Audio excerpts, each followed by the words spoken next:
I believe that if you're creating a story game, that you should give the player some sort of choice making for them to be able to do, of course.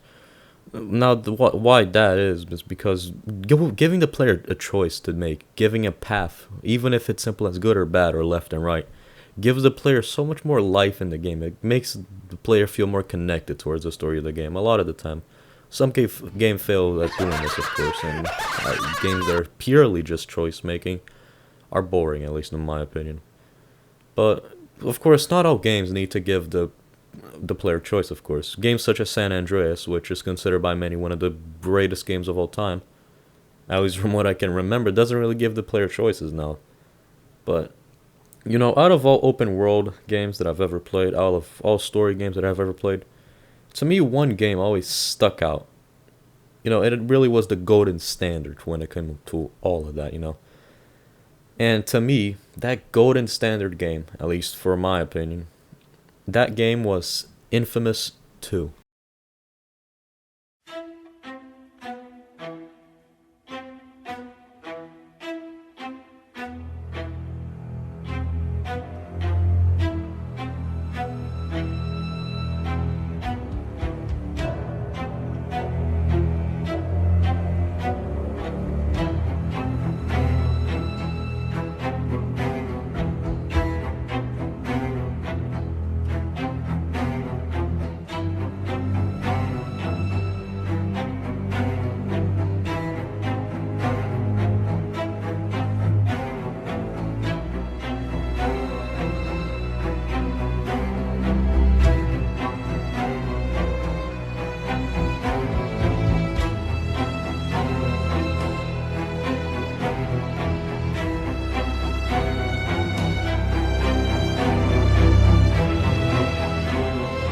Infamous 2, released on June 7th, 2011, is a heavily underrated game which many people often don't hear about, with an incredibly rich story which I will fully admit right here, made me cry when I finished it.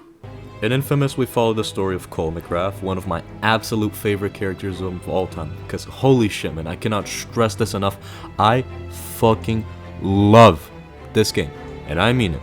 Now the game follows the basics of an open world game, which is you can do whatever the fuck you want. Want to run around the whole city and explore every creek and crevice? You can do it. You want to help defeat criminals? You can fucking do it. You want to fucking suck out the soul of a civilian on his way to work? You can do it. Wait, what? Yeah, in this game you can either be Jesus 2.0 or become the literal reincarnation of Hitler. And no, I'm not kidding about that, because in spoilers right here, skip to this part if you don't want to see them, which I doubt considering my audience, but anyway. One of the endings of the game has literally you and your group of buddies just go around the entire world, exterminating the whole human race, a pretty unfunny thing to do, but let's talk a little bit about our main character, Cole, over here.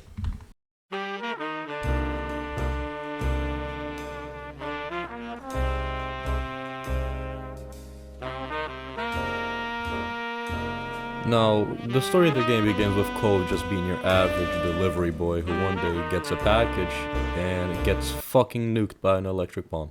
And oh hey look, he's still alive.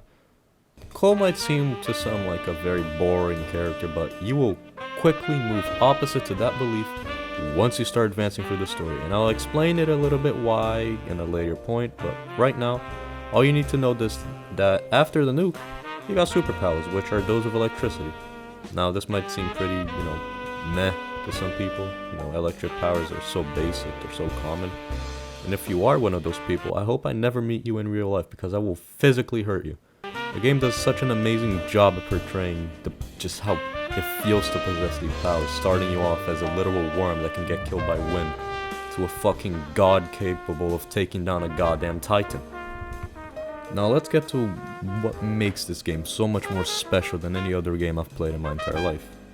First is its set of characters, of course. Characters like Zeke Dunbar, Lucy Cole, Nynx, Joseph Bertrand, John White, and Roscoe are all characters which I believe that if they weren't as beautifully written as they were, I would not have fallen in love with this game as much as I did. I still remember it clear as day, feeling so fucking depressed and sad watching the last mission, which I believe is one of the greatest video game endings of all time. If you take one of the endings, which brings me also to my last and biggest point, it's choice making. If there is a game that learned how to master choice making, it'd be Infamous 2. Every choice you make heavily affecting how the game progresses, with Nix often being the baddie and Lucy being the often goody two-shoes. Now I say often because the ending throws you a wild card. Now other than the fact that your choice affects the story, your choices also affect something else, and those are your powers.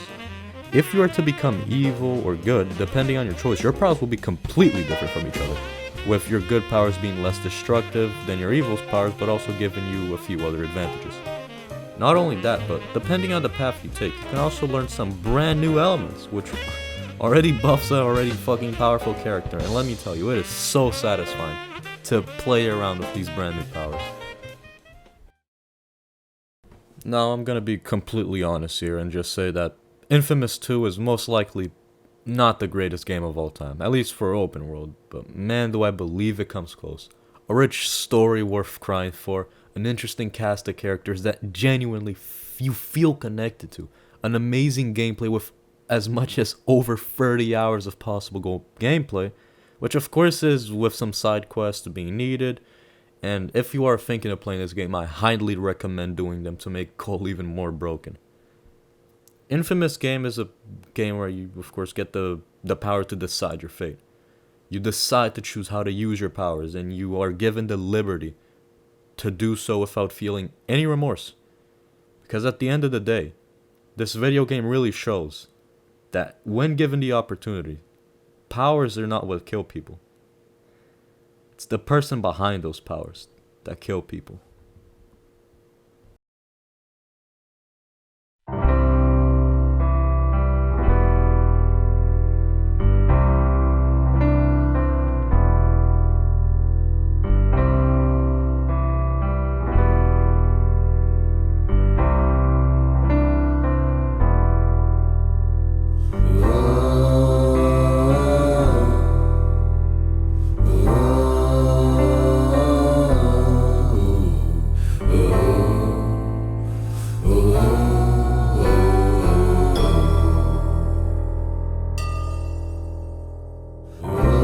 This land of tragedy, I try to find my way,